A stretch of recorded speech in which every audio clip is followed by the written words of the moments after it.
Hello, everyone, and welcome back to the Best Care Anywhere podcast. I am your host, Anthony, here with my friend Ethan, and it is often said that when we get together, we get along like a house on fire. That's right, we set off smoke detectors, the first responders desperately try to stop us, and one person did die. Ethan, how are you? I'd be better, but apparently I died in a house fire as per your intro. So, Yes. Hello, uh, Happy New Year. This is airing on New Year's Day. oh, for old occasion. I don't actually No, know the words acquaintance. to Old Lang Syne. I'm pretty embarrassed about that. You want Happy to know? New You want to Year's. know? Side note: you want to know what my favorite version of Auld Lang Syne I've ever heard is? Who? What? Which one? Sir Tristan the Red. Oh, man. Oh, I We miss his had a we voice. had a camp staff member who sang a more traditional version of Auld Lang Syne in the Old Gaelic, uh, kind of the half Gaelic, half English, with our waterfront director or no, not waterfront director, boat guy Greg Giraldo playing his fiddle alongside him, and that was like I experienced that my first night working at camp because I got there randomly week 2 for opening campfire. It was trippy. But yeah, happy New Year. I hope everyone had a good Christmas. Ethan, did you have a good Christmas? Christmas in the Wilson household is a difficult it's a point of contention. I had a perfectly average Wilson Christmas, let's put it that way. Oh boy. All How right. about yours? I saw you got some very, I got some spicy gift. I yeah, will pull up spicy gift. So, along with many other things, I think it's hard to pick a favorite gift, but I am torn between the two ashtrays I got. I yeah, got one both that of was them are like a very cool. porcelain clay fired, like glazed ashtray that has a like running pheasant on the top of it that my sister-in-law and my brother found at an antique place. And then my dad found one that's I put up on the Twitter along with another gift I got. That's all spent brass artwork. It's a 3-inch caliber gun shell base as the like ashtray, and then the little finial decoration on top of it looks like an old like twin fuselage fighter, like a P-38 Lightning or something, which means I don't know how old this is. It could be something that was made recently. It could be something that was made like Vietnam, Korea time.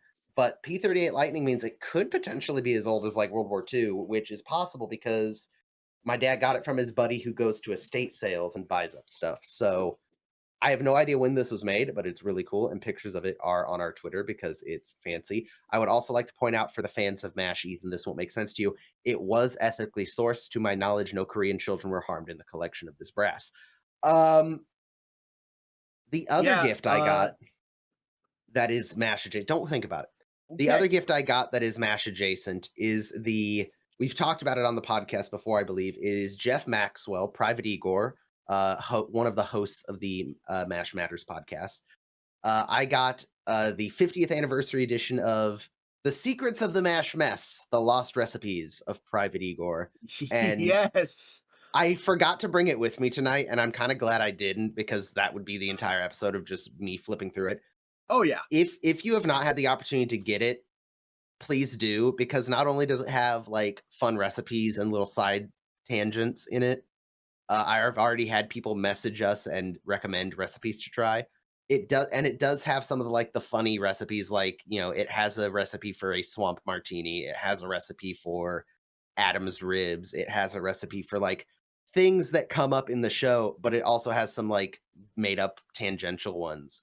But in the back of the book, the entire back of the book is like a little like 10-page memoir from Jeff Maxwell about his time working with MASH, and it's also has probably 4 or 5 dozen photos from behind the scenes that he himself took with his camera. So it's like cool old like not unique because they're obviously out there in the public domain now, but it's not, oh, this film crew or this news group was allowed behind the scenes for an episode. It's like, no, one of the cast was taking like little candid photos. And some of them are really ridiculous and I love them. So Jeff, if somehow you're listening, thank you for the cookbook. I am excited and terrified to try some of the recipes. So yeah. We did have some people. I posted those to the Twitter and asked, did anyone else get any Mash adjacent gifts? Chad Smith did not get any Mash adjacent, but he did get some Lego Star Wars sets, which always are a vibe. Kissaholic for Life got a urine specimen bottle and a small photo album containing a dozen or so pics taken in Incheon, Daegu, and Tokyo during the war/police action. Okay, don't know what you're going to do with a urine Um, specimen bottle, but God bless. um, they win. I think They win. I think Well, that's hang on, because there's another gift that got shared with us. mm, Guest of our next episode, this lightsaber kills fascists, good old Mike Jameson. woo. He got a Hawaiian shirt, and I'm just gonna let you critique. He says, I got a Hawaiian shirt with I so I'm gonna admit this right now. I'm reading this now and I noticed a word for the first time on it. I read it for the first time. He says, would a Hawaiian shirt with a cat's face on it count? I am now realizing that it is not just any cat, it is his cat's face that is on this Hawaiian shirt, which I've just shared it in our little group chat. Ethan, your critique of Mike's Hawaiian shirt. Yeah, my only critique of that shirt is he better never ever wear it because he needs to leave some loving for the rest of us. Yeah, You know, that thing that is instant. I mean, I'm swooning I looking at it I in the third responded person. I responded with sure dot dot dot. But now it makes so much worse. The fact that it is his cat, it makes it 1,000% better. So there we go. A little bit of MASH news. So sidetrack. This episode is not a regular episode. We are doing the favorite media of 2023 since it is the new year. But before we get to that, I'm going to steal a Twitter post from the MASH Matters podcast. Oh, Uh, hell yeah. uh, Jeff and Ryan, I am borrowing this post because it was a very nice, all the information in one place. The MASH Matters podcast said, we solemnly salute the MASH family members who left us in 2023. And I thought it was a nice little wrap up of acknowledging the MASH cast members we lost. None of the mains, but some notable side characters that we have or have not met yet. We talked about it a while back because they did a nice little email letter campaign for her. Eileen Saki, who would go to play Rosie in some of the mid to later seasons. We have not actually met Eileen Saki as Rosie yet. We talked about Burt Young from local Indigenous personnel of Rocky fame. He passed away. Spoilers for Ethan. This is an episode we're going to talk about very soon with a guest. But Michael Lerner was a MASH cast member at one point. He passed away recently as well.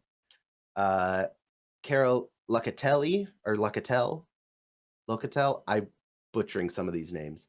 One of the nurses who we will meet in the later seasons, she passed away.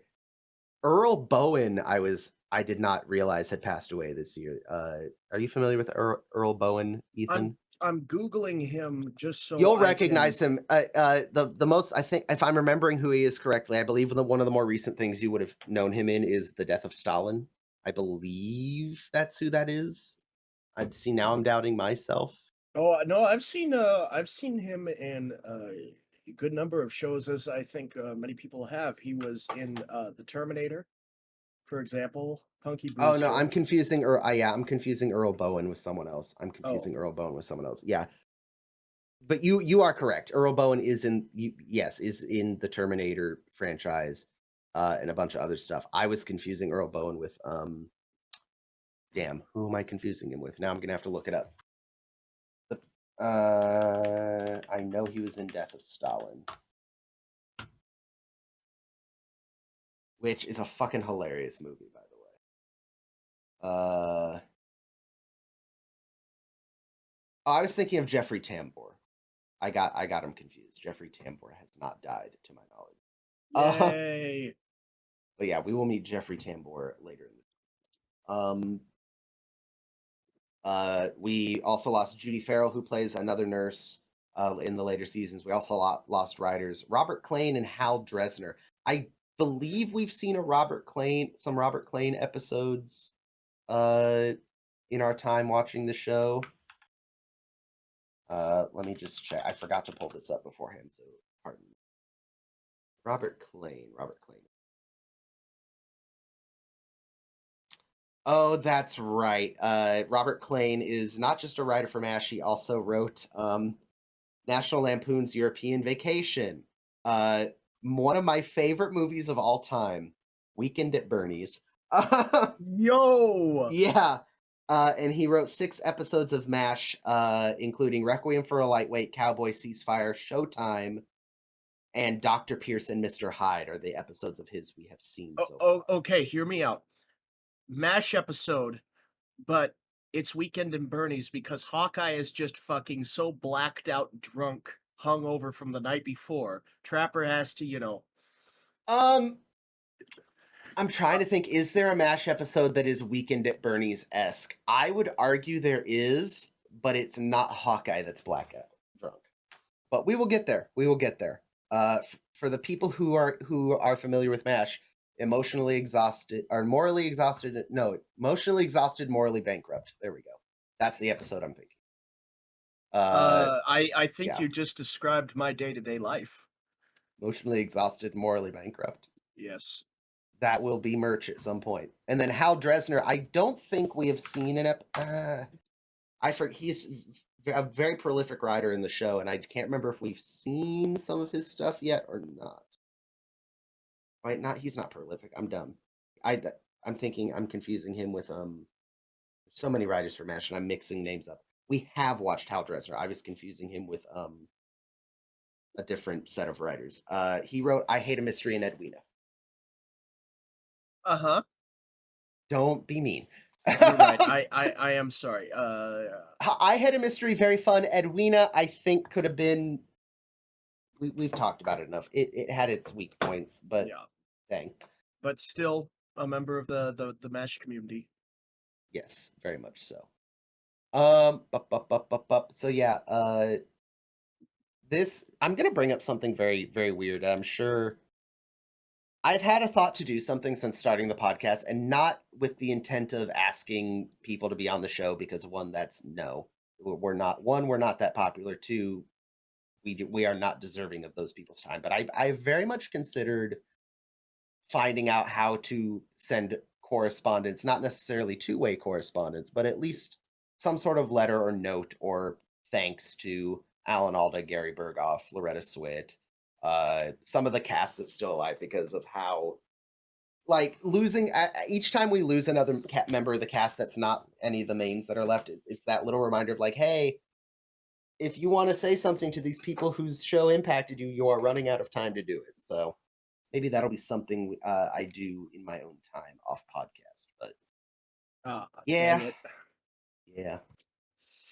Yeah. I don't want. I want to do it, but I don't want to make it a podcast thing. Like, I'll mention if I do it, and that is a thing that happens, and there's stuff to talk about from it. I will, but it would be more for me than for the show, because yeah, Alan, Gary, Loretta, and all of them, even the ones who aren't with us anymore, I can genuinely say each character and therefore actor in the show has left me with something, and it's like, man, I do want to. As much of a nerdy, like, fanboy thing it would be to do that. It's like I would feel good knowing that message got sent to them, because they deserve the praise. I reach out to people. I'll send correspondence occasionally. Aw, Once in a blue moon, I'll even hear back. did you write Ted Kaczynski a letter? Yeah. No. I'm not admitting that. Unfortunately, I wrote it too You're not late. admitting that on recording? Okay, Yeah. got it. But yeah. But anyway, so our favorite media of 2023. We did this last year for 2022, and it was a lot of fun, so I figured we'd do it again. Despite the fact that our regular MASH scheduling has been a little wonky the last couple of months because of the movie and Tora and yada yada yada. I'll also point out I was sick with I'm wondering now if it was like a low level flu, because I was sick for almost 4 days, but that kind of threw a lot of things off. It made my Christmas shopping happen Christmas Eve, which was not ideal. It also means that I was able to come in while eating Dayquil to get the audio of the last episode up, but not the video. I've still got to sit down and edit that. I just haven't had time, but that'll be up before this episode goes up. So apologies for that, but the holidays and sickness kind of screwed me over there. But favorite media of 2023, I think we're going to do the same as last year, where we just go back and forth one at a time until we're tired, bored, or otherwise. Plus, we have some input from the audience. So, Ethan, I will invite you to go first. What is something new, movie, TV, video game, podcast, YouTube, book, uh, chamber music, whatever it is? What is something new that you experienced in 2023 that you want to tell the people about? I'd like to start off with a book that I think you could also appreciate. It is entitled A Walk in the Woods. It is by Bill Bryson. He is a British American citizen. He's got dual citizenship. He spent a lot of time over there, a lot of time over here, but he's a big traveler. And essentially, the book is Bryson's memoirs, his genuine real life experience hiking the Appalachian Trail with his old friend and former traveling buddy, Stephen Katz. Oh, wow. Okay. So I figured, we have not been to the Appalachian Trail personally, but we both have a pretty decent passion for hiking. And Hmm. it really doesn't matter where the location is. It's a lot of the stories are sort of similar. It's a very funny, very well written book, and it's based on true events. So I Nice. think more than anything, it kind of captures some of the you ever have those backpacking trips that a lot of people just bailed out on, and it ended up being two, three, four people at most, and just one Hmm. of those experiences. It really Yeah, captures not that nicely. it's been a while since I've had a backpacking trip like that, but the most recent trip I've been on that was like that was actually that canoe trip I did with the scout troop. We were gonna have like 10 or 12 people go, and then as is the norm with some scout trips, you have one or two of the older boys back out because of sickness or other commitments, and that little circle of friends that was all gonna go kind of all be like, oh well, if Jimmy and Johnny aren't going, then it's not gonna be as fun. So we had like five scouts back out because one guy had a band thing that he couldn't miss, which kind of sucked, but it made it kind of cool because it was like four or five adults and like four of the younger kids. So they got to have like their own younger scout kind of adventure weekend without the older scouts being all meh and teenagery. Which is not to say anything bad of the older scouts, but No, just there's a lot of angst. angst, I love that teenage word. angst. So the good thing about this book is it's a good narrative. Bill Bryson is just a really good author, and he can kind of intertwine his story with other real world events in history. But the thing that gets me is his buddy Stephen Katz was they hadn't talked in years, and he just calls him one day out of the blue and says, "Hey, you want to hike 2,200 miles with me?" And Kat says, "Okay," and he hops on the plane and turns out the Katz is overweight, recovering alcoholic, diabetic, with an active warrant on his head, and above all that, a womanizer. So naturally, I really, I really connected with that character. Jesus Christ. But it's a short read, but it's worth it. It's got not only a good story, but a lot of very interesting I factoids about nature. I will have to get that because that this is sounding to me more of like obviously it's a true story. It's like it's a nonfiction, but say giving off the same vibes to me as the reason I will occasionally dip back into like the Hatchet, like just the like outdoorsy self-reflectiveness type stories. Only obviously Hatchet is fictional and this is not, but no, I will have to check that out because it sounds very interesting, especially as I'm getting ready to one of my things for this year is to travel more. Not necessarily big grand hike the Appalachia Trail Oh God, no. travel, but like more camping, more little road trips in preparation for Kansas 2025, which is terrifying. But Yeah. All right, I'll have to check that out. I will follow up with another book since that's where we started. A book that you just revealed to me you read the first few chapters of because you knew I was going to talk about it, and I need to say a big shout out and thank you to Mike Jameson because he mentioned this book to us when we had him on talking about the Robert Altman Mash movie. I keep wanting to say Crouching Tigers, Raging Bulls, and I know that's not what it is. It's Easy Riders, Raging Bulls, and it's basically a treatise of filmmaking in the late 60s through the early to mid 70s. I'm only about halfway through it because I've been kind of picking my way at it at work. But holy crap, dude. I Oh, I am know. how the fuck did any movies get made in the early 70s? Because So everyone was drunk and divorcing each other and having wild like sex party. Like, how in the fuck did any movie get made? yeah, I was kind of because I am, like I told you before the recording, I'm at chapter 3 right now. Oh So, wow. Okay, yeah, you're still yeah, I'm come way on. back, but luckily I'm already in easy rider territory, which has come up numerous times in this podcast because I'm a huge fan of the movie.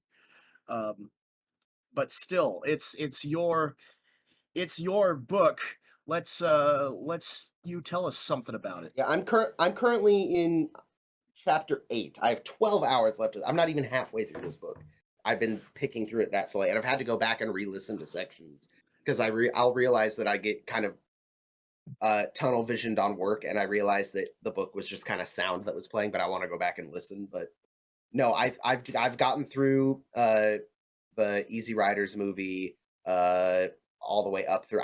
We're through and done with The Godfather, but yeah, dude, it I think I said this when we were talking about the Robert Altman MASH movie. Uh, definitely want to go check out more movies from that era, like the late 60s, 70s. Now that there's more of an now that I'm a little older and can appreciate them more. Like I appreciated Godfather because The Godfather is genuinely an amazing movie, and I saw it for the first time when I was like 14. But now that I'm a little older, movies like MASH, movies like Easy Rider, a lot of the movies that are coming up in this book, I'm like, I've heard of this movie and I've just never watched it because it never came across my, you know, you know, older millennial plate as it were. So, yeah, I'm really enjoying the book. It is very interesting to me how like all these movies are connected behind the scenes because the different actors or uh directors knew each other or, you know, uh Robert Duvall worked or yeah, Robert Duvall worked with Altman, and because Altman knew this person who knew uh Francis Coppola, like Duvall, like all these like interconnected little relationships that caused these movies and these actors to know each other and work with each other, and it's wild, dude. I love it, Oh love it, yeah. love it, love it. Shoot, the first chapter was making me think, man, maybe I really do have to give the Bonnie and Clyde movie from the late 60s a shot because, Yeah, you know, yeah. but Well, because it, we had that series recently with God, I can't think of his name. I should know because he's an actor in a movie I'm going to bring up here in a minute. And he's the dude the dude from fucking Kevin Costner. mm, They had that series with Kevin Costner hunting Bonnie and Clyde with the great scene where he goes into the gun shop and like he's like, "Give me that, show me one of those," and he ends oh up with like yeah. 50 guns on the counter. And dude and his son running the little local gun store in town. He's like, "Yeah, I'll take all this," and they're like, "What?" Also, can we pause and appreciate in the 1920s you could go to your local gun shop and buy a Browning automatic rifle? Man, yeah, Jesus if Christ. if I could just buy a BAR at the 7-Eleven, I would die a happy man. Jesus Probably to Christ. some tomfoolery because I cannot be trusted with The A automatic weapons. the ATF would like to know your location. Well, the problem, and it's not really a problem, but the problem with this book is it's hard to do it justice in a discussion of greater media because the book itself is a discussion of media. So to Yeah, try I and and the fact that neither of us have finished it too. Like I yeah, desperately tried to finish it through December, but well, you know, the behind the scenes, the work stuff and holidays. It wasn't. I wasn't going to be able to finish it. I would love to like circle back at in one of the future episodes, and maybe if I cram it, I can finish it before Mike comes and joins us for Deal Me Out. We can have a little sidebar discussion because I get genuinely, Mike, if you're listening, excellent book recommendation. I recommend it to anyone else. It is top notch. It is excellent. And Well, I now have a laundry list of movies I need to go watch. But genuinely, I think I might, way down the line because we've done a lot of kind of off the trail exploring already. I might have to hold your feet on the fire and take this over for an Easy Rider episode. I, perhaps, I, perhaps, I, I might, have to inflict this knowledge on you, but alas. uh, the author, by the way, is Peter Biskind or Biskind. But yeah, all right, that's two books. Do you want to take the next piece of media? What's something else Uh, Ethan enjoyed? yeah, I'll tell you what. From books to podcasts. That's right. I listen to other podcasts occasionally. One I am quite a fan of and has actually given me a good deal of inspiration is this podcast called The Dollop. I have tried to push it on almost all of my friends, and I've even succeeded once or twice. So it's called The Dollop with Dave Anthony and Gareth Reynolds. They are two pretty well established stand up comedians, and the format of the show is Dave Reynolds researches a topic from American history, could be any topic, a person, an event, usually something obscure. And then he sits down with his buddy Gareth Reynolds and discusses it at length. And because they're really good comedians, it genuinely turns into some of the funniest entertainment you've ever heard. And just the only critique I could possibly say about it is by virtue of being a history podcast, it can delve into the political sphere, and I mean that's just it is what it is. It comes with the territory, but it's funny. I can pass it off as educational, and for anyone looking for a good starting point to see if it is something they would like, I'd recommend the episode Henry Ford's Henchman or the Milwaukee police station bombing. Both very good episodes, but you really can't go wrong with any of them. All righty. So I think you do a little bit of outside podcasting yourself, don't you? How do you mean? Well, I mean, do you listen to other podcasts in your Oh off hours? gosh, yes. It's weird because I am part of two podcasts, this and the Beyond the Humidor podcast, but Whoop, I whoop. did not have a specific podcast to discuss for this show just because lately I have been bouncing around podcasts and trying to catch up on old ones. I will mention there is a podcast slash YouTube personality I was going to recommend, whom you are very familiar with. If you are a fan of true crime, cryptids, conspiracies, uh, anything of that nature, highly recommend our Christian cryptid daddy Windigoon. Um, Yes, I have his figurine on my desk, as a do I. gift from Anthony from years prior, and I'm sometimes it making sure whispers. mine is far enough. Oh god, oh god! I accidentally hit the space bar while I had Spotify opened, and I heard my own voice because I was listening to last year's media podcast, and it scared me. Anyway, yeah. So Windigoon is a guy got started on YouTube. How has he been on YouTube? Like what, 2 3 years now? Yeah, I think 3 years now. But he started with a like conspiracy theory iceberg tier list, or not tier list, but a conspiracy theory iceberg list where he would kind of go through and give like the rough outline of each of these conspiracy theories from well known to very deep. And from there, it's gone to he's done little sidebars about serial killers, different cryptids, uh, analog horror that people are creating on YouTube and other sites on the internet, and a bunch of other stuff. One High of my profile favorites, disappearances, high perhaps. profile disappearances.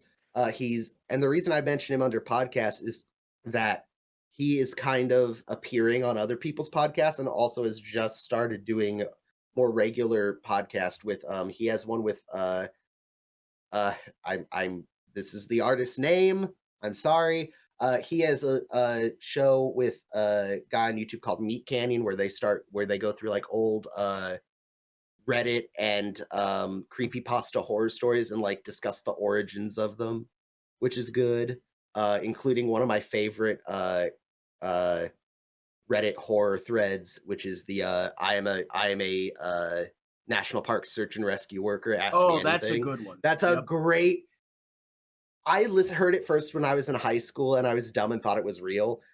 Like clearly, it is something someone did as a like anthology world building thing, but it's still really cool and creepy. Don't touch staircases that you find in the middle of the wilderness. It's probably not a good thing that they're there. Um, but more recently, some of the videos that I've really enjoyed by Windigoon are I know we've talked about it. He recently did like a 3.5 hour Ted Kaczynski video where he's like it's Ted's life up until he moved to the cabin, his life in the cabinet and the bombings, the investigation to find him, and then he kind of breaks down his manifesto in a very like have you watched the whole video, Ethan? Oh yeah, I've watched the whole Okay, video, that and he breaks it just down to in a very like, "Hey, yeah, Ted Kaczynski's a fun meme, but he really, like, kinda didn't believe some of the shit you think he believed. He was a piece of shit and knew he was a piece of shit and was manipulating the facts because he was a piece of shit." Like, it's a really well done breakdown uh, of stuff like that. So if you're a fan of that kind of stuff, cryptids and I'll mention a specific podcast he's started because it's very brand new, so it would be easy to catch up on. The Red Thread. It's him, a gentleman from Australia named Jackson, and Charlie, who is better known by his internet personality name of Moist Critical. They've done 3 episodes so far of just like urban legends, true crime. So I think literally it's the first 3 episodes are The Goat Man, The Disappearance of Charles Morgan, and Heaven's Gate. Like those are the first 3 episodes. And they just break down these like weird occult, like cryptid stories, disappearances, all that stuff. I find that the stuff endlessly fascinating. But The one I'd like to throw in there is a video he has called the Haunting Mystery of the Brown Mountain Lights or the Ghost Lights of Appalachia. yes, Wow, that is the second time I've gone to the Appalachians in one episode. Interesting. But that's okay. I've always found those, sort of ghost stories, that sort of oral tradition fascinating, especially as Mhm. we move further and further into the digital age where we kind of lose some of that, it feels like. So to see a well documented, researched on-site discussion of a story that might otherwise be lost to time is just really riveting entertainment, in my opinion, at least.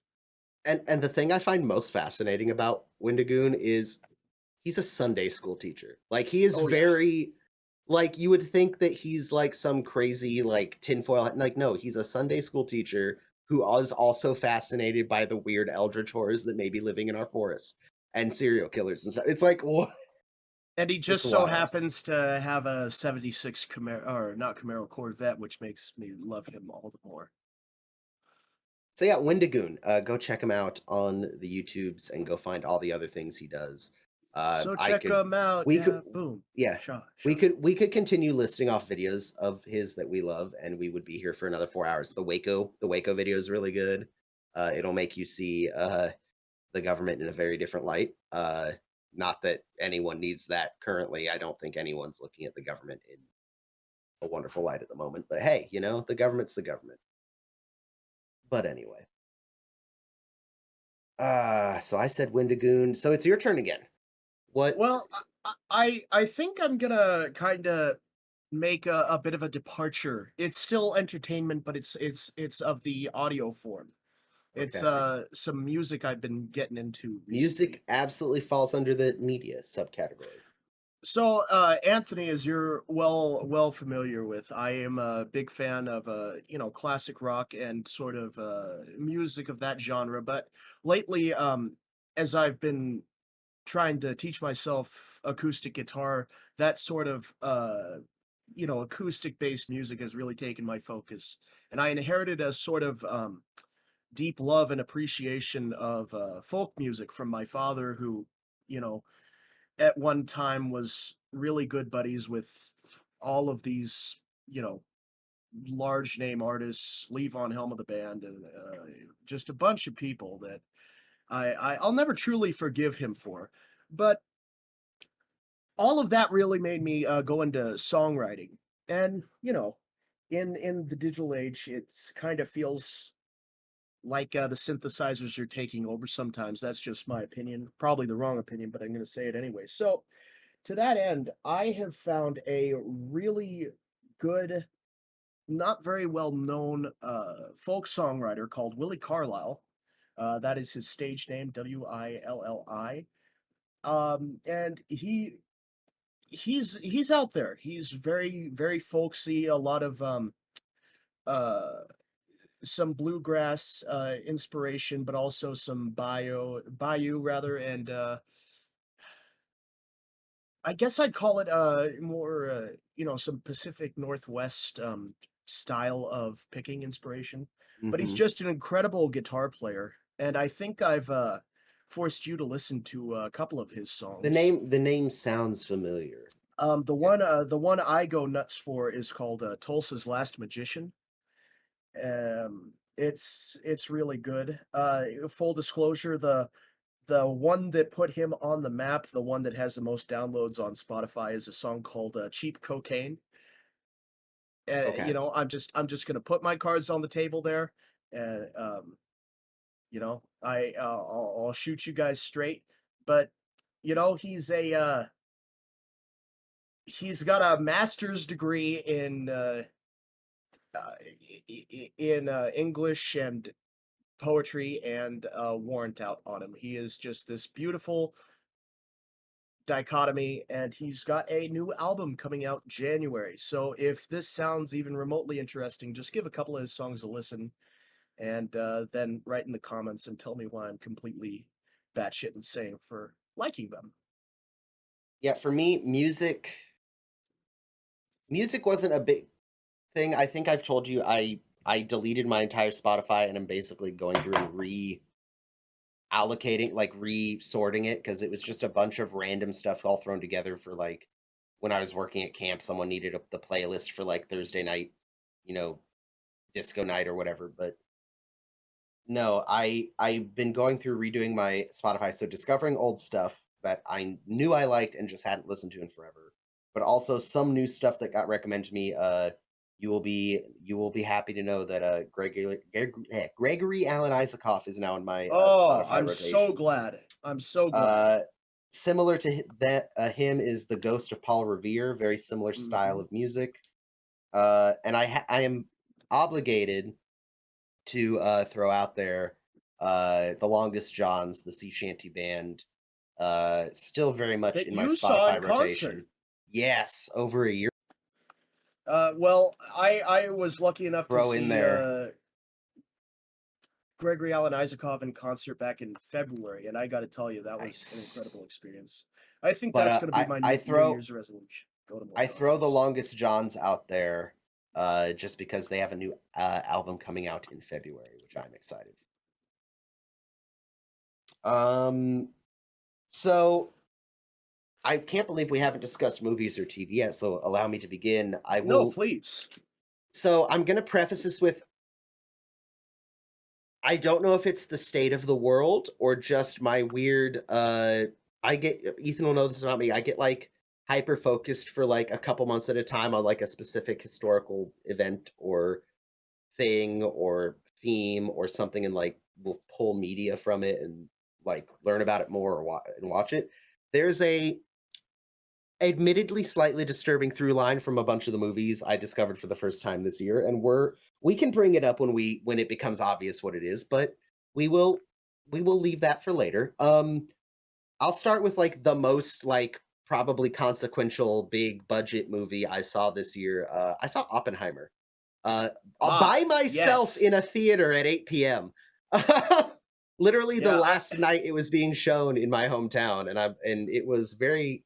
I'm glad I saw it with no one else in the theater because it was probably the closest I could have gotten to the IMAX experience, and I would love to see it in theaters again because I know they're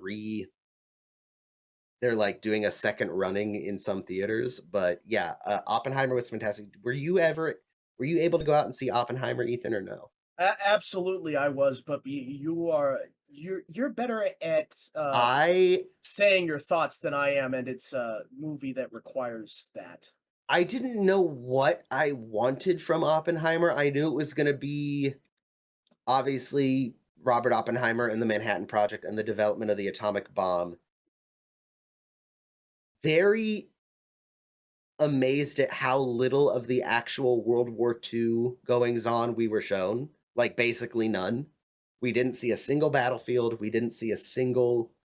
I think one of the few people we saw in uniform was General Marshall. Uh, is that fucking his character's name? I'm gonna be irritated if I just name the wrong character. No, General Groves. I'm sorry, General Groves. We do see Marshall at some point, but yeah, General Groves. Yeah, genuinely a fantastic movie. The way that the timeline is a little hard to follow if you're not paying 100% attention, but it's still really good. The way they use like audio sound in the movie. I don't know if you picked up on this, Ethan, but like whenever Oppenheimer's feeling overwhelmed, like the audio starts ramping up and you get this like you almost can't focus on what's happening in the movie because the audio is so like piercing. And I'm like, damn, that was weirdly an effective way of using the sound in the movie.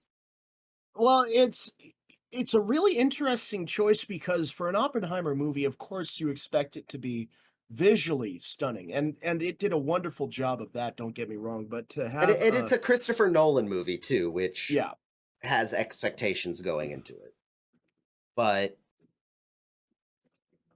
no, the I found it fascinating that it was I got the sense of Oppenheimer and his team are thrilled to be at the cutting edge of this scientific discovery, but also Oppenheimer is cognizant of the fact that like we're about to let the fucking genie out of the bottle, which does have implications in the back third of the movie. But you want to know who my like dark horse actor of this movie that I was not ready for them to be as compelling as they were? Because Killian Murphy as Oppenheimer was fucking crazy good. Matt Damon and some of these other like side actors, Kenneth Branagh, which like all the cast is good, but you know who the one that I'm like, damn, really liked him in this role? hmm, Freaking Robert Downey Jr. as Louis Strauss. I was not ready for Robert Downey Jr. to be the kind of pseudo bad guy of this film. yeah, but good God, he did it. Yeah. Also, did not yes, know about Robert Oppenheimer, know about the atomic bombs that ended World War II. Was not super familiar with Oppenheimer's personal story leading up to and after. But yeah, much like Imitation Game, which I would say was kind of the kickoff movie for the more recent in our more recent time frame anyway, these like biopic historical movies. Yeah, thank you for your cool, awesome scientific contribution to win the war effort. You're a communist, by the way, and fuck off. But yeah, God, uh, I've never connected with quote so much from a movie until Matt Damon said, "Well, you're a dilettante, a womanizer, a suspected communist. I'm a New Deal Democrat." I said suspected. I said suspected. Oh no. Oh, just absolutely incredible. No, I this is a film I desperately need to see again because it's been almost what 4 or 5 months since I've seen it now, and I wish I'd seen it yesterday so I could talk about it better. But yeah, yeah, excellent movie. How about you? Well, Is there a before I go on my long list of movies with a disturbing sub theme, uh, would you like to share a movie you saw or a TV show? Anything? actually, I've recently started watching this TV show. So it's not exactly new media, so I don't know if that really puts it on this list. Like, does it have to be new media or new to us? New to you. New to Okay, you. so it's so it's in this army medical camp, right? That's true. The front lines. No, I'm sorry, I'm screwing around. I think I'm hilarious. I recently saw the second uh gosh, is it Jacques Cousteau? A Haunting in Venice. Uh Mm. Based on the Agatha Christie novels. I think the novel itself was called Halloween Party. It's what is the name of the detective? I can't believe this. It's driving me insane. Yeah, Poirot. It's Oh God. yeah. If some of you might remember the Murder on the Orient Express movie that came out a few years ago. Uh Same universe yeah, yeah, or same okay. universe. Kyle Allen is still Poirot. It's Did you ever read the old Agatha Christie mystery novels? I have not. I can't say that I have. I would say that it's probably better because I mean, of course, it is as a movie, it goes into some of the pitfalls. You're never going to be able to satisfy a book with a movie. You're just not. You can come close. We've seen some media that has come close, but alas. So the plot is more or less essentially 1947 Hercule Poirot uh it has kind of given up humanity, God, detective work, all that stuff. And then he is invited to a sort of Halloween party with psychic a psychic that has been hired more or less to fascinate and divine in these days, but also to commune with a woman who died in the house. Oh. And then, of course, it turns murder mystery and chaos ensues. Are you much for mysteries? It's it's gotta be the right it's gotta be the right vibe. I like I think the last genuine mystery book I read was probably a Hardy Boys book when I was like 12. Oh man, those books slapped. uh, we had The almost the complete set. Yeah. Oh man, the I what was don't know. the I think they're still in plastic tubs in storage somewhere, but I think we have almost a complete set of the original Hardy, like oh good the lord. blue hardbacks. Yeah. I pray to God they don't try and reboot the Hardy Boys. Please. You can't do this to me. You already took Archie from me. Don't God. don't take Hardy Boys. Uh anyway, I'm not doing the movie justice, I don't think, because, I'm me. But if you like mysteries, check it out. If you Okay. liked the Agatha Christie novels, watch it anyway and be mad. But Oh, okay. So I'm gonna lump the next. I have 5 movies that I saw for the first time. I'm gonna lump them Jesus. together because they, again, I'm hinting there's a theme behind all of them that Oh! I started to go down the rabbit hole of this theme and just yeah. So we mentioned when we watched Tora Tora Tora that that came about because YouTube will occasionally rotate movies as free to watch with ads, and Tora Tora Right. Tora was one of them. Because of that, I started paying attention to my recommended videos because YouTube would throw in some movies in there, and one of the movies they threw in was the 2000 movie starring Kevin Costner, 13 Days. Are you familiar with the movie 13 Days? Remind me because I know the name, but it's not coming to So me 13 Days immediately. is taken from, I believe, the novel of the same name that is a true to life retelling of the events of October 1962. Yeah, 1962, when the Kennedy administration discovered medium range ballistic missiles were being constructed by the Russians in Cuba, thus setting off the 2 week Cuban Missile Crisis, which is I'm the actually which is the closest the world has come to nuclear war, according to the nuclear. Uh, I can't remember the agency, but the doomsday clock, basically. Um, yeah, it's basically told from the point of view of a White House aide, Kenny O'Donnell. Which, again, there are some historical flubs the movie has where the person that it's from the viewpoint of actually had very little involvement in reality. Uh, to the events going on other than being present at some of the meetings. But it's a very good kind of simplification of the 2 week stress that was trying to out geopolitical the Soviets. But yeah, it's a good movie. Very excellent. Stars Kevin Costner as our point of view character, Bruce Greenwood as John F. Kennedy. Yeah, very good film. That led me down a rabbit hole oh, good of lord. films. Uh, the next film that YouTube's free to watch with ads recommended to me that I recommend you watch because it's so ridiculous. Doctor Strangelove, or How I Oh, Learned to Stop Worrying and Love the Bomb. I Such watched a that weird entire movie. movie because of the final scene. Yes, it's my Führer, I can walk. No, funny movie, freaking genius movie. Um, I don't know if I don't think I realized this watching it, but freaking uh why can't I think of his name? Uh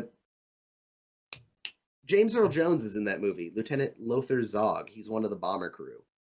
Uh Really? yeah, I don't 100%, which think I is ever caught that. yeah, he's I think he's like the navigation officer or the radio officer. Ethan, he's the black one.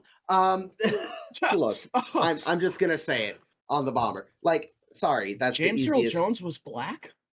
I know, who knew? Um, no, the whole that movie is such.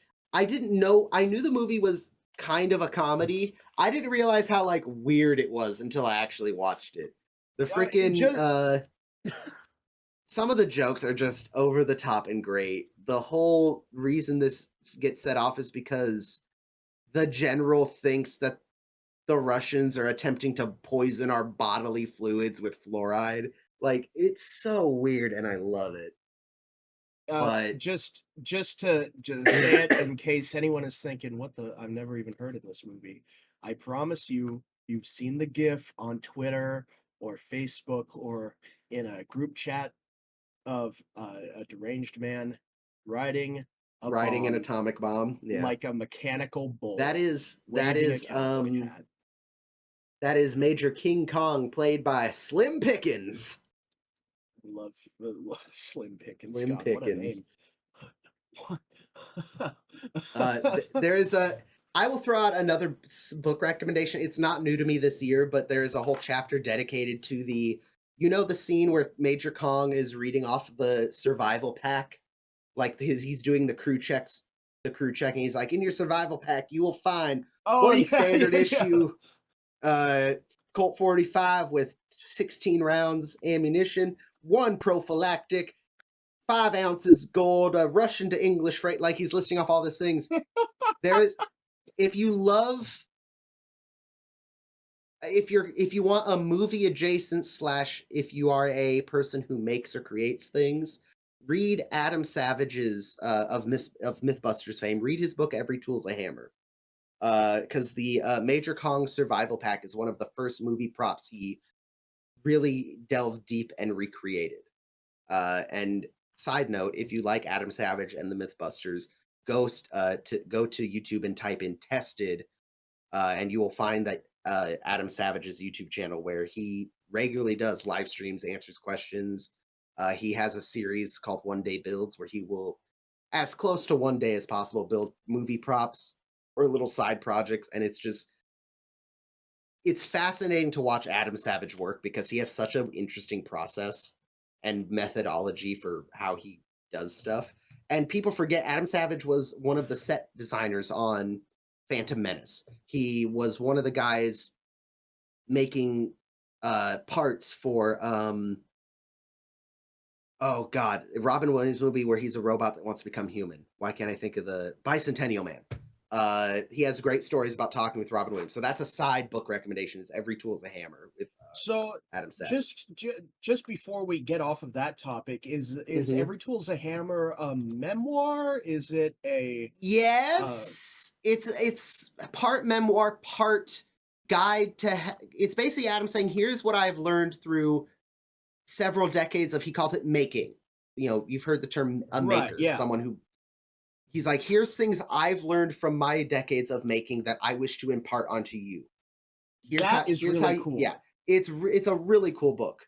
And even though I'm not a hands-on build stuff with my hands kind of guy, I found the book fascinating.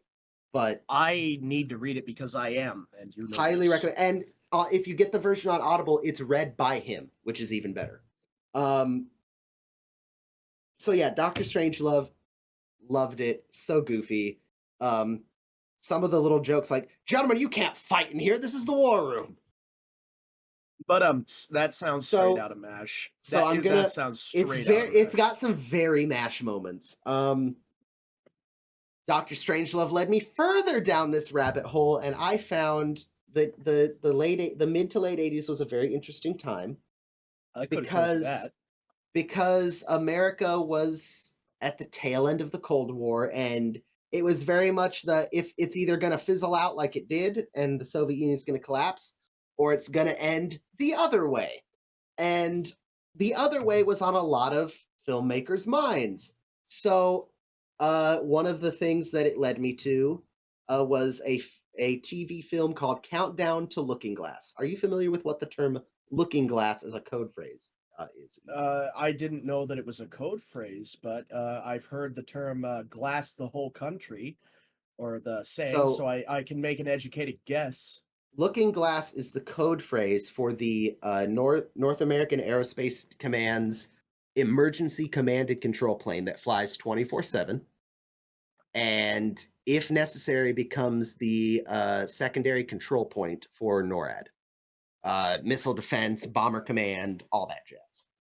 Uh, Countdown to Looking Glass is a TV film from 1984, an hour and a half long, that is essentially a doomsday scenario in which the Cold War escalates, and the story is told through live news report uh, following a conflict that starts in the Middle East and ends up with a Russian carrier nuclear torpedoing a or a Russian submarine nuclear torpedoing a U.S. carrier battle group, and it escalates from there.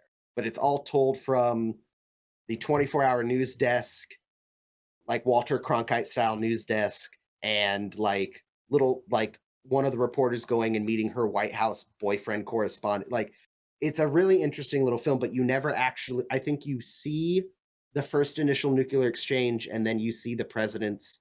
You see Air Force One taking off from Andrews at the end, but you don't actually see what transpires after that first nuclear exchange. You don't know what happens, but it's probably not good. Uh, It's a really good little TV movie. That led me to probably one, if not the most prolific nuclear disaster TV movie. It's the second. There was one made in England, whose name I can't remember, that is very much considered like the pinnacle of most realistic depiction of nuclear holocaust.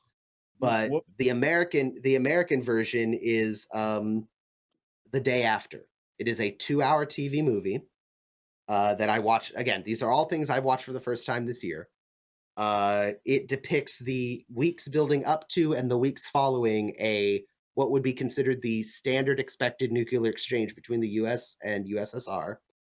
And Ethan, it's a hometown movie for you. It takes place in and around Lawrence, Kansas. It is. Yep. You'll recognize this film, Ethan, because if you've ever seen the GIF or the little short of a bunch of people like stopping their day-to-day routine and seeing all the white columns of missile smoke go up, Hmm. that's the day after. That's the day after. I That's that I I movie. I gotta It's mention this because no, go ahead.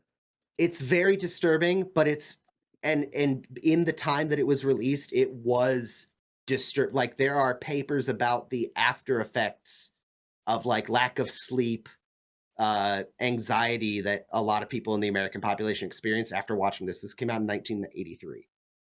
So in MASH time frame, it came out. Let me see. Uh, it came out early 1983. So it came out while MASH was wrapping up. So it is in that time frame. But So it is, yeah. yeah. Go ahead. I gotta mention this because I think I told it to you once, but in passing. Outside of my hometown, and I am willing to post exact coordinates because I have such a ideological problem with it, but I'll get to that later, Oh is boy. a former missile silo that they turned into luxurious survival condominiums for the wealthy. And it's also a Well, hotel and you can sleep there. welcome 15 welcome to stories, late stage capitalism, folks. 15 stories, I think 9 of which, 8 or 9 of which are uh full condominiums, and a couple of them you can stay at for a night or two like a hotel for an exorbitant price. There's a library, a movie theater, a kitchen that is stocked with enough food to get you through 10, 15, 20 years.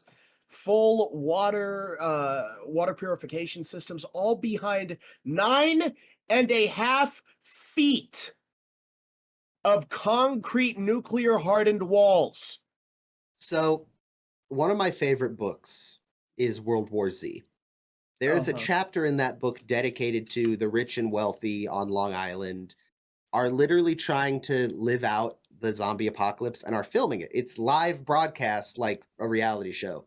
And the proletariat discover where they are, raid the compound, and take it over for themselves. Just not related to anything you're saying, Yeah, of that was course. kinda But weird for you to just go off on that tangent. But anyway, so yeah, I think, for our younger audience, some kids tell me Mr. Beast did a video there. I'm not really, I don't watch that, but I am, as soon as I find it, posting the exact coordinates in our little chat because, uh mind you, it's decommissioned, but it's still they've got guard towers with snipers and, it's heavily patrolled. So, um, yep. Uh-huh. How did yeah, we get here? the day after. Uh That's so right. yeah, I recommend it's not a horror movie, but this is definitely one of those daytime lights on movies because it gets a little too real at times. It gets a little like yeah, the dog's not coming into the survival bunker with us, Susan. Yep, Yeah. it's not. Yeah, it's going to be up there for 2 to 3 days, slowly dying of radiation poisoning. We're not going up to Mhm. get it. There's worse stuff than that, but it is terrifying. But that's what makes it so good is that it's so well done. The other one I saw, and I'm sorry, I'm condensing these all together because they're very similar, and I want to condense the sadness into one spot. Probably my favorite one because I was so surprised to enjoy it as much as I did. 1990, starring once again James Earl Jones, uh, Powers Booth, Martin Landau as the president. It is By Dawn's Early Light. Essentially, a rogue group of Russians launch a nuke that looks like it was launched by NATO to hit a Soviet city.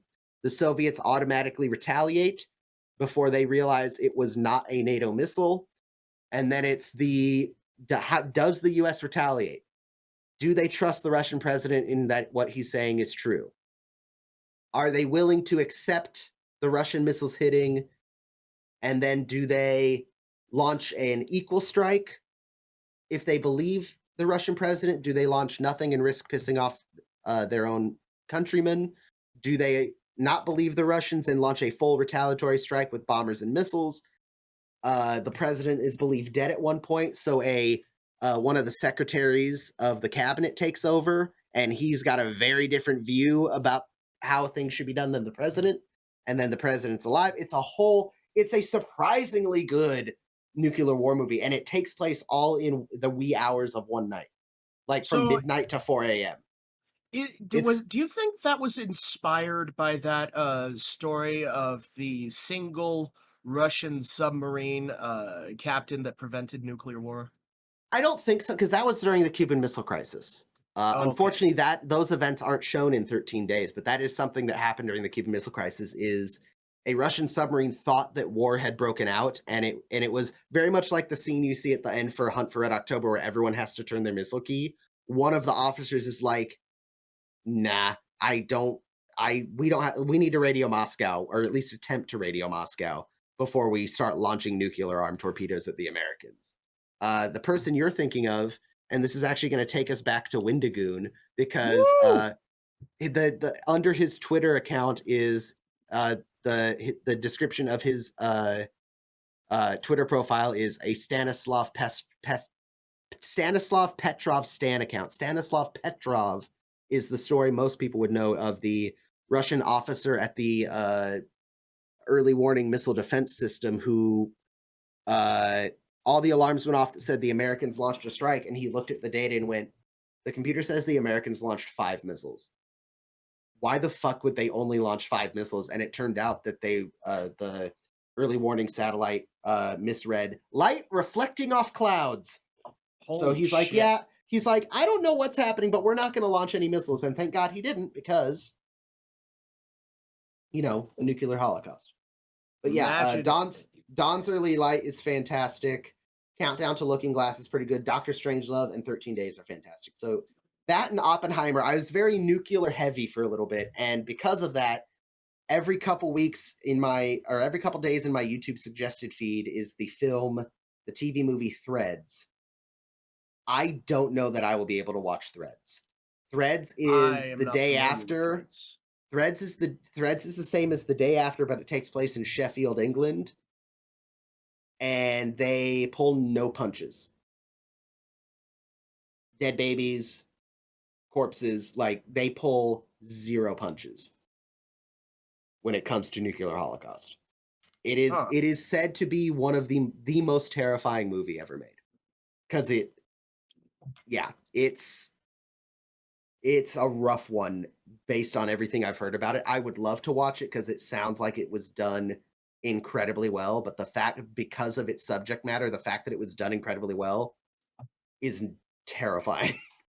But yeah, sorry Well, to bum everyone out with the thoughts of yeah. nuclear holocaust, but I find again, if you as you've heard from Tora, if you listen to that episode, I am fascinated by the how did we get from point A to point Z? And the nuclear disaster movies really scratch that itch for me. It's like, how could something go so wrong so quick? But Yeah, yeah. and speaking of going so wrong, 39 degrees, 24 minutes, 43 seconds north, Oh no. 97 degrees, 40 minutes, 49 seconds west. Whoa, oh, jeez, sorry. Whoa, that was What weird. came over you? I don't know. I think my Wendigoon bobblehead is getting to me. I'm sorry. I'm So sorry.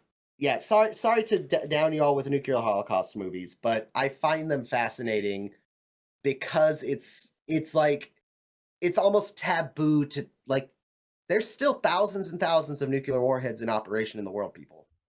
It's one of those things that I feel like no one thinks about or talks about until North Korea does something spicy or until Iran says, you know what I mean? Like we very much have gotten good at ignoring that they exist, and that is almost as scary as the fact that they exist, period. Like I don't know, I'm fascinated by that kind of movie. And Look, I know some people out there will be as well. So if you have not seen any of those, check them out. And if you have seen Threads, tell me why I should not. Tell me why I should or should not watch it, because I am terrified at the thought of watching it, but I'm also fascinated. But I don't mean to trivialize such a,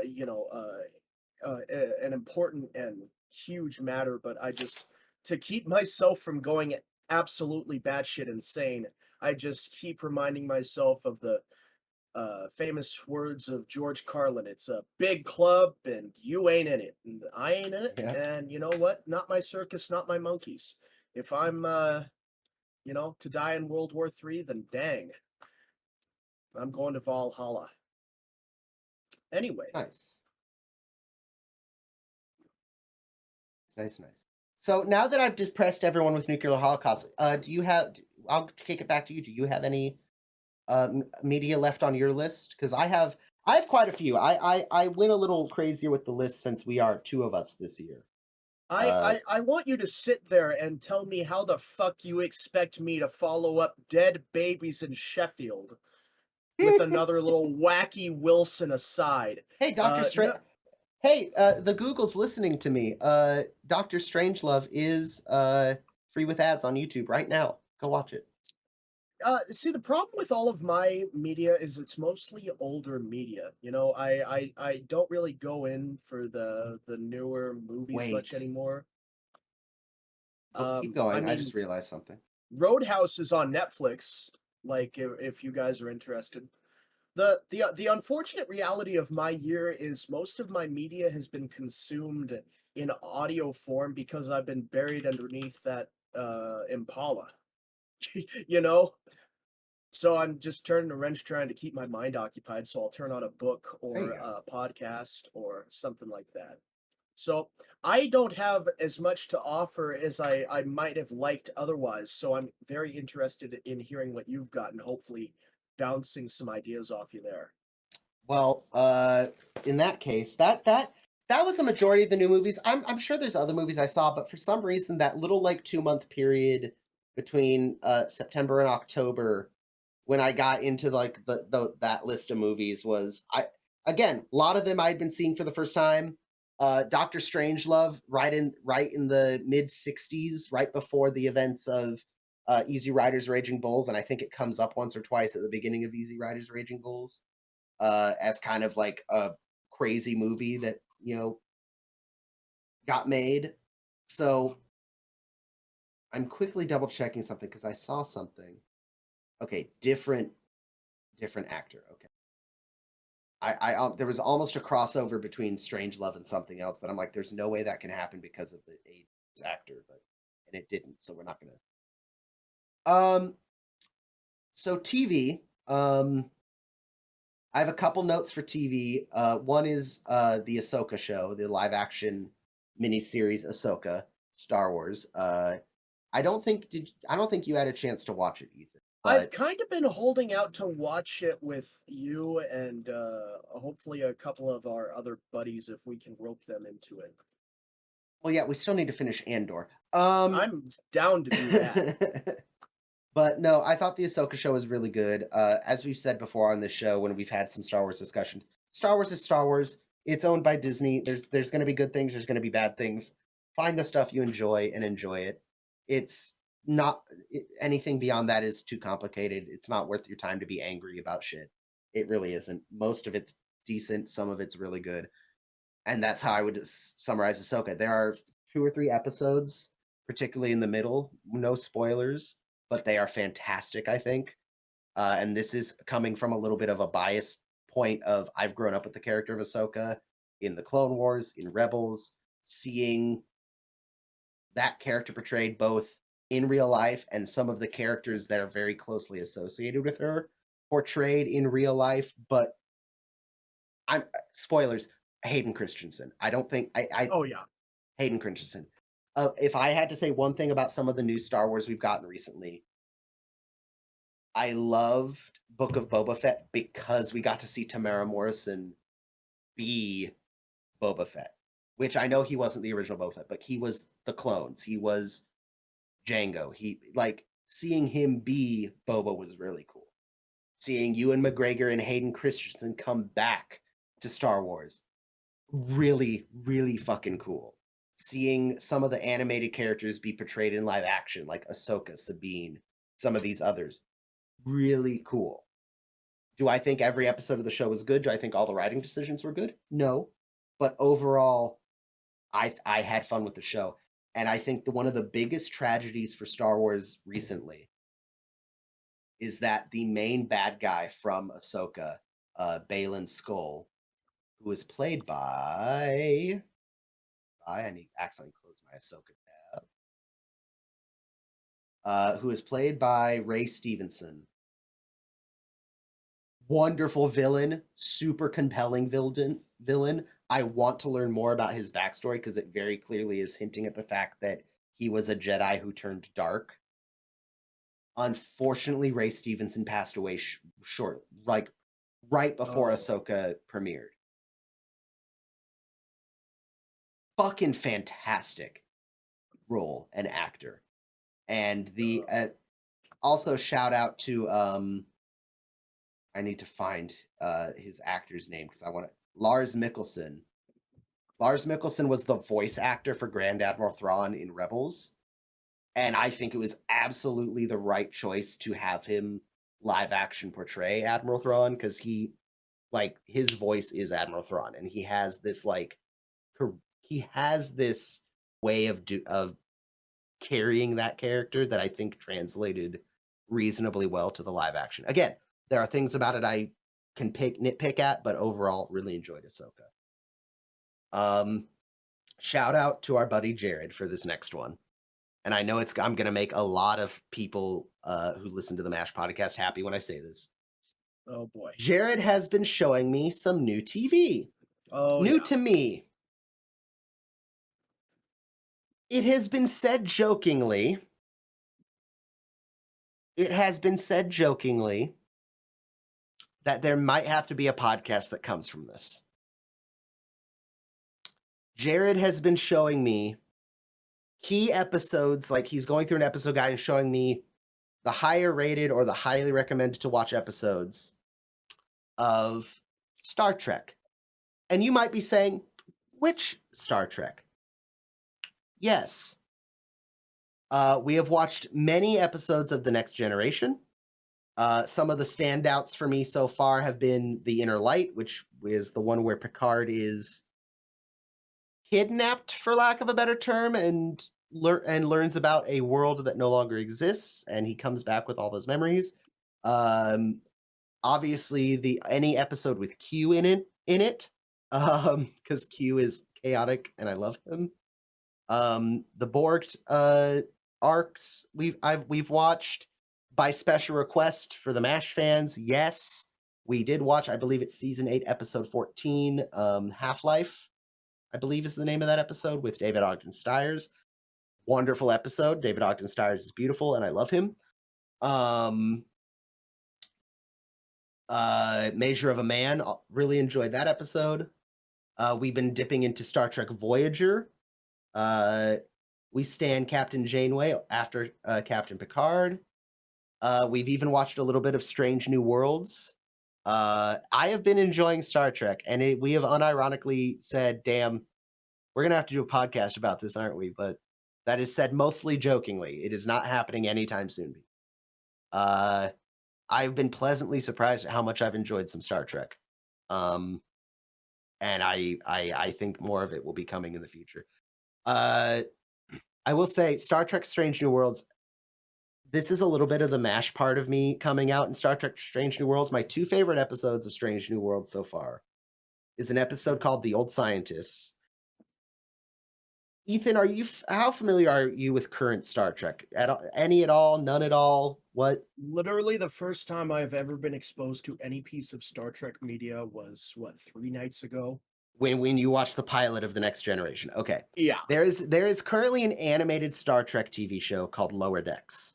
It's kind Okay. of a comedy.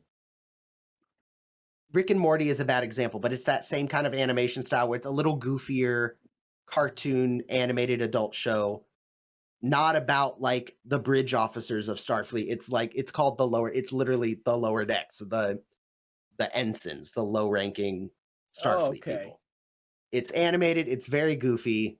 I've never seen an episode of it, except there is a crossover episode with one of the live action shows where they get sucked through a time portal back to Star Trek Discover or Strange New Worlds, which takes place before the events of the original Star Trek TV show. So like it was done so well, and I found it so charming.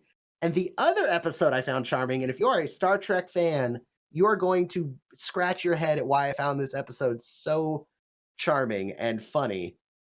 There's an episode, Ethan, and Uh-huh. I appreciated this episode because I appreciated that they were doing something weird and different.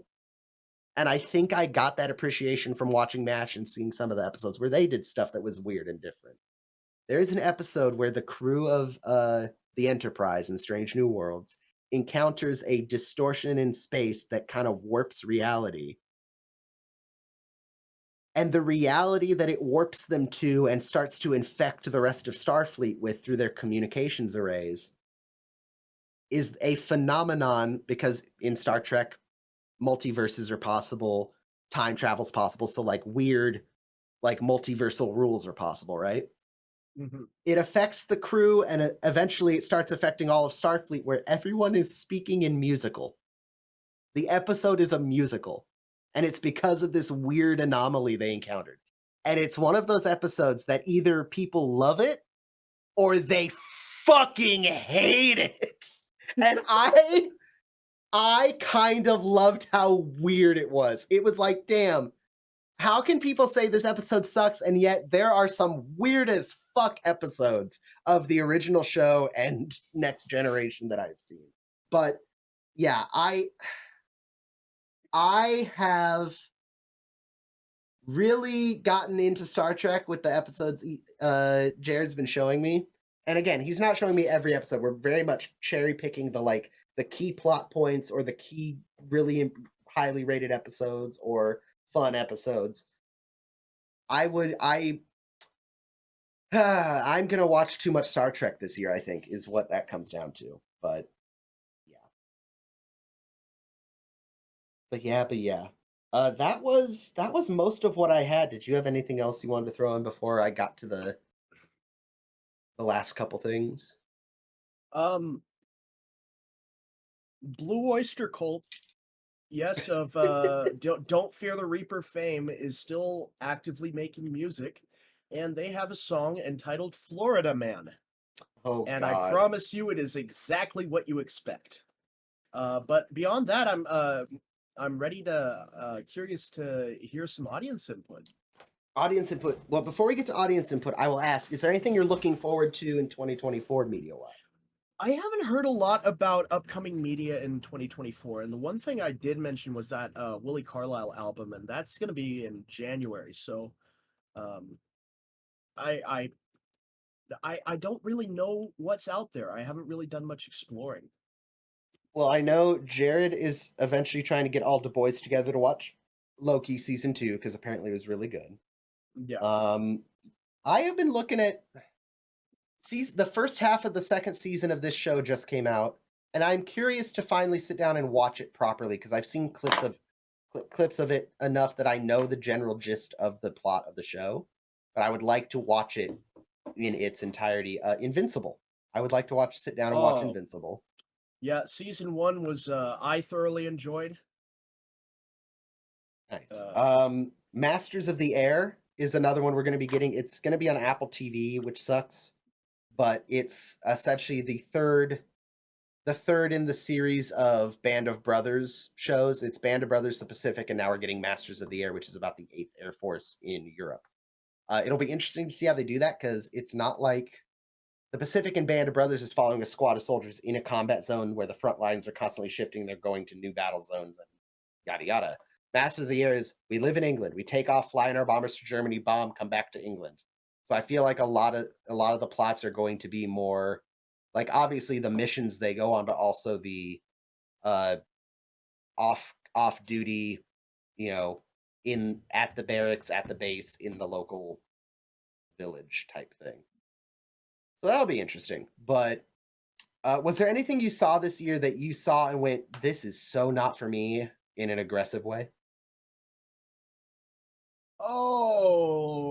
okay, let me think. Because Um, I got one that so aggressively said, "Yeah, this ain't for you," that I had to bring it up. okay, I'll tell you what. Let me think because there's one, but I can't bring it to mind. So you tell me yours. Jared had me, or Jared put on while I was sitting here doing work and we were in a voice chat. He live streamed an episode of not The Boys. What's the side series, the like Oh college? yeah, it's like something V or um Fuck, I can't think of it. But yeah, he put on one episode of the first season of V, whatever that's Gen called. V, Gen Gen V. V, Gen V. Um, I've watched some of The Boys when you guys were watching it at Winton House. I watched kind of passively this episode of Gen V. I don't think that universe is for me. I'm Yeah. not even remotely interested in that in The Boys universe. Just The something about it just concept does not hit me. the concept kind of got stale pretty quick, you know. It seems Yeah. like over the course of the last what 5, 10 years, we've gotten a lot of oh boy, what if Superman was evil? And it just seems like, I mean, Yeah, but it's not okay, even that. It's like hyper violent, hypersexual is the thing that like I'm not yeah. interested. Not interested. Yeah, No. there's a lot of it, especially in the second season, that was more for shock value than anything You know else. what else that I couldn't give a single fuck about, even though I've been Mm. seeing recommendations for it? I couldn't give any fucks about the Timothy Chalamet Wonka movie if you paid me. I don't care aggressively. But I yeah. yeah, I try to push that one out of my mind. So I will throw out another movie. Again, this is the continuation of the nuclear disaster rabbit hole I went down. There's been a war movie recommended to me that the video I saw talking about it talked about a lot of the nuclear war movies that I just talked about, particularly Threads and The Day After, as being some of the scariest real life esque stuff uh, put on television. I saw a video where a guy did a little video essay saying that those movies are in fact really terrifying because it's the potentially real life consequences that humans are capable of. He argued there is a movie scarier because it is about real life human consequences that we could conceive of that actually happened. A movie on my list to watch this year is called Conspiracy. It Okay. is a hour and a half long historical dramatization of the 35-minute meeting in which the heads of the Nazi government discussed the final solution. Wow. It's a one-room style political drama style piece that is it's jam packed with A-list Shakespearean actors, and it is I won't spoil any of the things this guy talked about in the movie, but are in this little video essay, but he convinced me to watch it because of how the only movie I think I could compare it to. Oh, that's another movie I saw for the first time that I forgot to put on my list, Downfall. If you're not familiar with Downfall, it's the Oh one where you yeah. get all the funny Hitler screaming and pounding the desk memes. Excellent film, but we're getting to the end of the episode, so I won't go on a big tangent about it. But excellent film. I do not understand. I will pull up one thing about it real quick. This is a weird thing to say. Bruno Gantz absolutely should have gotten an Oscar for his portrayal of Adolf Hitler. Bruno Gantz, it's a weird role to play, but Bruno Gantz deserves to be praised for how fantastic he was in that film. Go It, it, watch it Downfall. It's a scary but great movie, especially if you're into the World War II history and the fall. I've said it before on the podcast when talking about something else. Everything that was going on in the Eastern Front in Berlin, particularly in the last 2 weeks of the war, fascinating and sketchy and weird and scary and just go watch it. Go watch Bruno Gantz passed away in 2019. Do his memory honor and watch Downfall. It is sad and depressing and just wild. But anyway. Genuinely, I mean, yeah, you're right. He deserved an Oscar for it, but it's such a dilemma. How do you, in good conscience, give an Oscar to a man who made you almost feel sorry for the most evil man in recent memory? Um It's so yeah, I'm probably gonna watch Conspiracy and it will probably one of the films we talk about for media of 2024 I saw. But yeah. So real quick, we'll get to the audience ones and get out of here because I know it's getting late for you. So we asked, what are some new media to you in the year of 2023? Chad Smith says Jeff Wayne's musical version of War of the Worlds. It's seriously one of the most 70s things ever. And the One Piece live action TV show. I'm not a big anime guy. I'll be honest with you. I've Not a watched big anime guy. a handful. I've said it before, and I'll say it again. Cowboy Bebop is one of my all-time favorite shows. Period.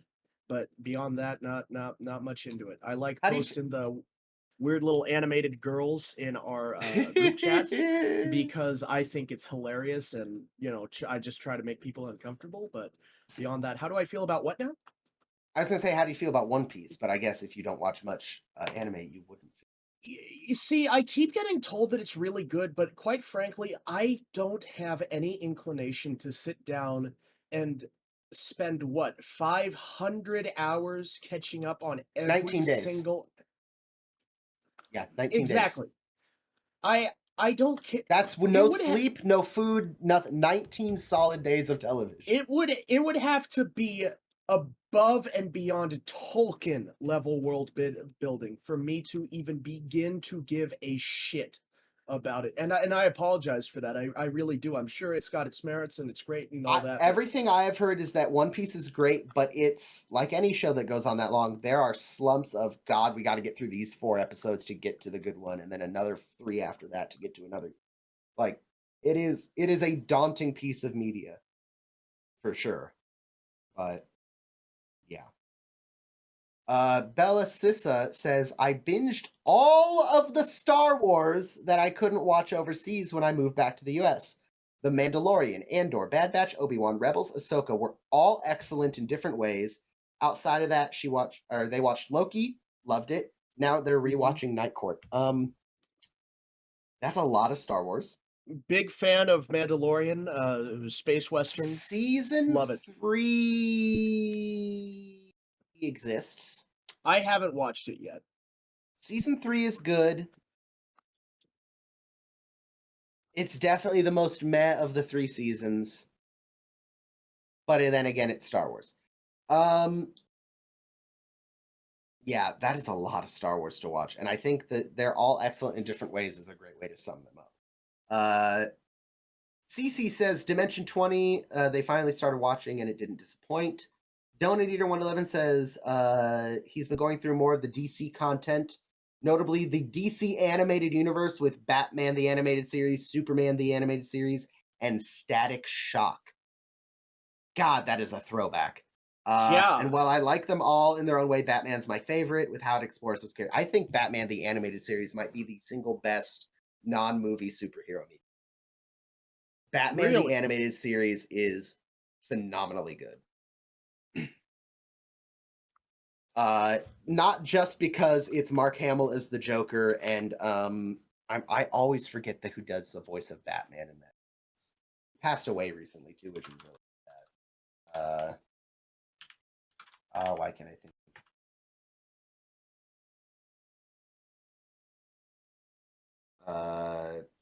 Kevin Conroy, obviously. God, I'm such Mm. an idiot.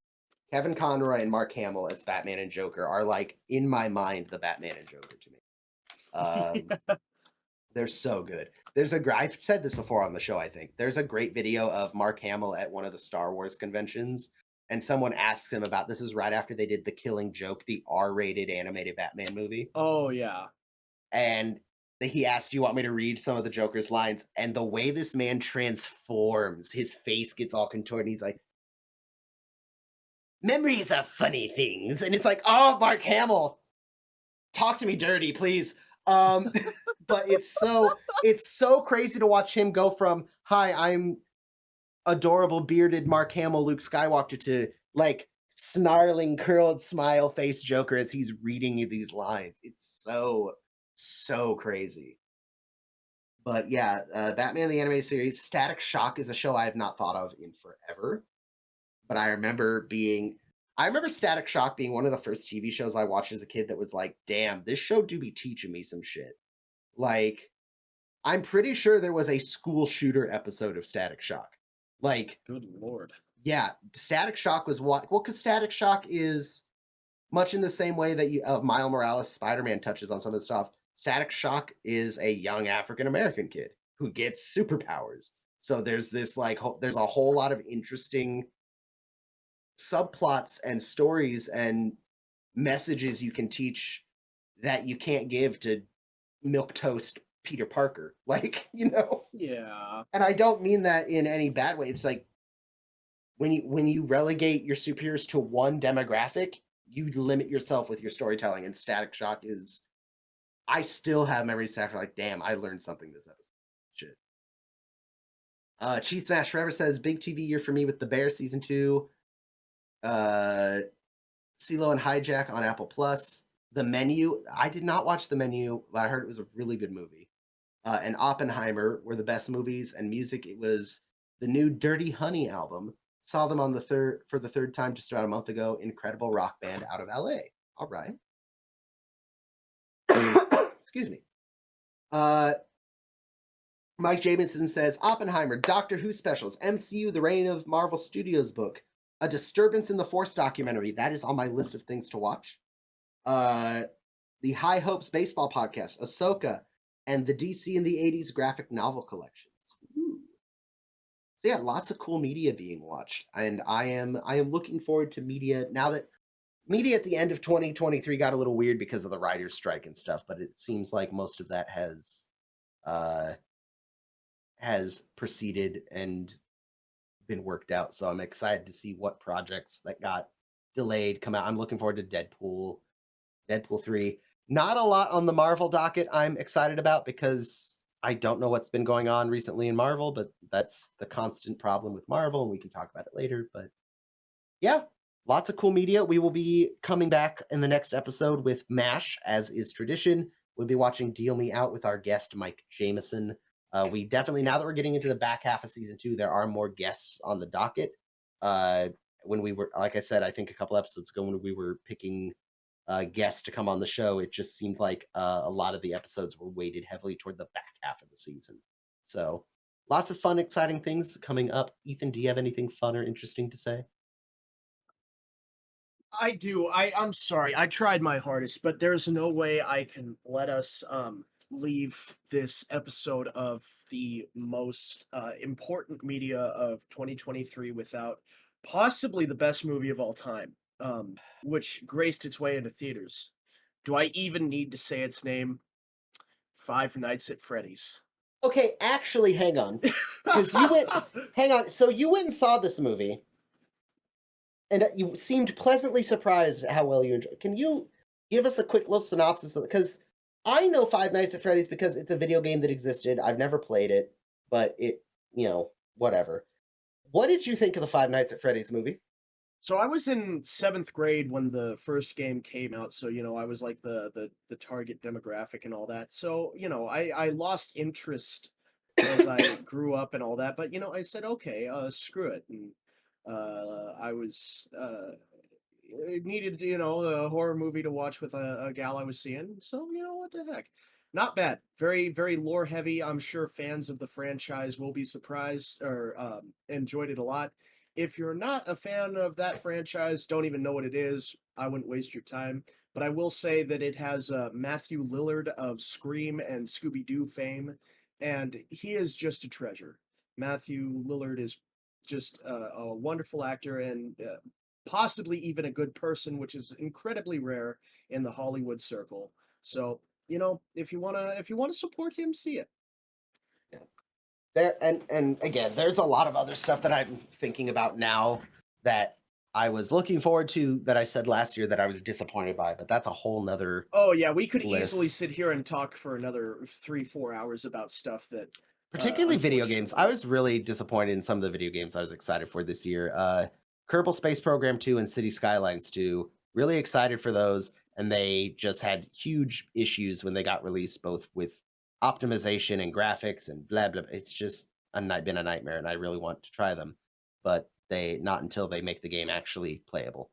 But Yeah. and there's other stuff too, but yeah. Well, ladies and gentlemen, I don't know what else to say. Thank you for chilling with us with this slightly longer non-MASH episode. We will be back to MASH both regularly and for quite a while. I do not believe there's any other side quest episodes in the near future. So we'll probably shoot straight through to the end of season 2 without another side quest, but we will see. Thank you for listening. We will Oh, yes, Ethan. Yeah, to all of you out there, I don't know if there are actually any of you out there because you know, Anthony does literally everything. I just sit here once every couple of weeks and spout nonsense. So if you're really listening and not just a collection of fake accounts manifested by my dear friend here, thank you so much for hanging out with us. Look forward to hearing more from you guys. Reach out to us, etc., etc. Thank your local Anthony for literally doing everything that relates to this podcast because I've offered to help. There is as of yet nothing I can do. So anyway, it's just surprising to me, that there are You people grace that us with your presence. That's it's all just we need. surprising to me that there are people that actually are okay and can tolerate listening to us. But I digress. All right, then. We will see you in the next episode, everyone. Have a great day. Bye. Happy New Year.